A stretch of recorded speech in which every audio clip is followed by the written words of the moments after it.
We're going to make a duo of turkey. Here I have white peppercorn, and I'm just sort of toasting it a little bit in the pot, and I'm going to add bacon to that. Here's the bacon. I'm going to begin rendering it. As you can see, the fat is starting to liquefy from the bacon.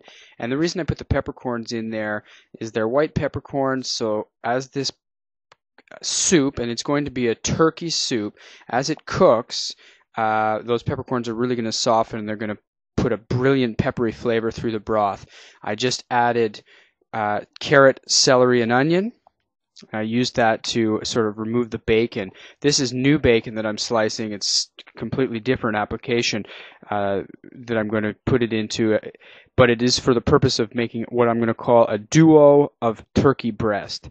And, you know, on menus you find fancy dishes whereby chefs use the same ingredient two ways. Maybe they call it a duo of something.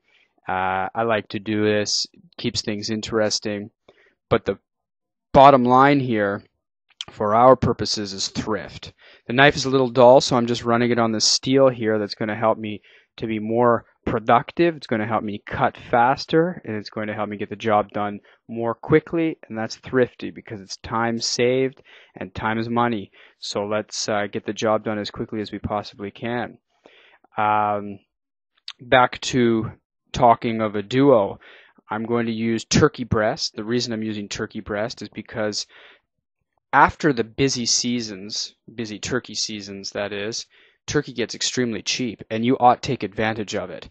Here I'm finishing my soup. I've added in just plain old water, no stock, and those are turnips.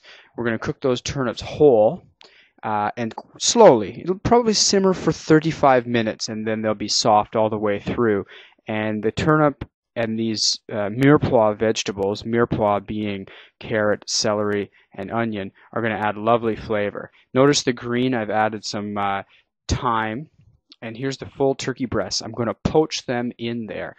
The turnips are almost completely cooked through now, and so the broth has a wonderful flavor. And I'll slowly poach the turkey breasts. They're finished now. And when you're poaching chicken or poaching turkey or poaching any fowl, you want to go very slowly. You don't want the liquid to ever roll, ever boil, because that's going to toughen the meat. So you almost just put it in there as if it was tea that you were steeping in the liquid. Here's the bacon we cut. And let me mention about bacon. When you're slicing bacon, you want it to be very cold. You're best off to even put it in the freezer. If you're slicing 3 slices of bacon, just put 3 slices of bacon in the freezer for 5 minutes, and that will stiffen them up. It'll be a lot quicker to cut. This is grated potato. So I mentioned what the first aspect of our duo of turkey breast is, and it's a turkey soup. The second is going to be a rushti potato. A rushti potato is sort of a Swiss or Austrian, or Germans would probably claim they invented it also, but it's a grated potato fried in a roasting pan. There's a number of different ways of making it. This is probably the simplest way of making it, and I actually have a video on this YouTube channel, Thrift Culture Now. It's a thrifty cooking solution called Swiss potato, or rushti potato if you were to use that search word. So I'm making one Swiss potato here, add a little bit of butter, flip it over, and you have a nice caramelized crispy potatoes. And then actually I'm going to make another one and make it sort of like a sandwich, and I will put some of that turkey meat that I've poached into this sandwich, but you'll see as I get to that stage. So some of the turkey breast is going to wind up in our lovely turnip and turkey soup, and some of the turkey breast is going to wind up sandwiched between these 2 potato pancakes, which we'll slice off. This is cheap. The ingredients cost very little for these meals, but your guests will find them to be quite sophisticated. So here we have the turkey breast, and because I poached it very slowly, it's quite juicy inside. Notice this, I had a bit too high of a temperature. So it's a little bit too dark, but it's all right. It's certainly not lost, and certainly not terrible tasting. So I've added a little bit of cheese on there. That's going to help stick everything together. It's just an old cheddar cheese, and I don't want to use too much because cheese is not cheap. It's very rare that you can find cheap cheese. Notice how moist this turkey is. This is perfectly poached turkey breast. You can achieve the same sort of tenderness and moisture with a chicken breast, and it's a very healthy way to cook chicken breast without the skin on. You create a little bit of a chicken stock, which you can reuse elsewhere. I highly recommend that you get in the habit of poaching turkey and chicken breasts properly.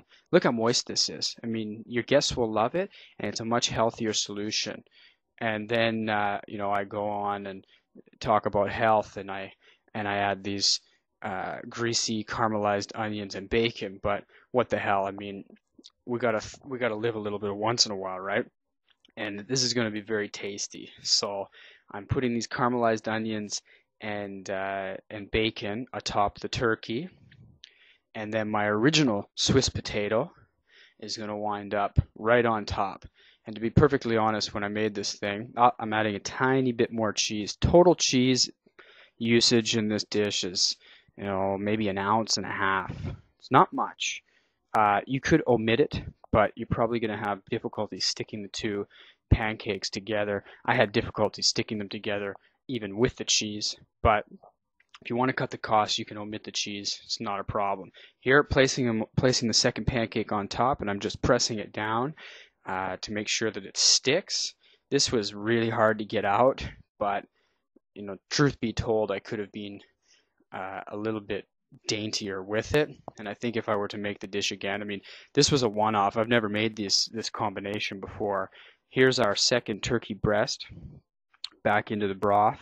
Notice that the turnip, is sliced now. I removed those cooked turnips and I sliced them off and I put them back in the broth. Here I have a little bit of chopped spring onion. I'm just about ready to serve, so I'm putting that in right at the end. You don't want to put delicate green leaves into a broth or into a sauce too far before service. You want to put it in basically minutes before it goes into the bowls to be served to your guests or your family. Okay, pulling this out of the oven, and it's good to go. Notice it's sizzling a little bit around the edges. And to get this thing out, I basically put the cutting board on top, as you see, and then I flip it.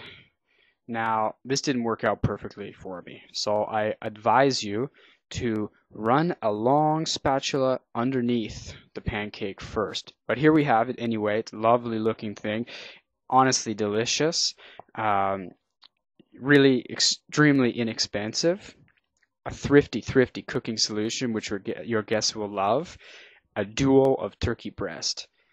Like, this is gourmet cooking on a budget. Enjoy.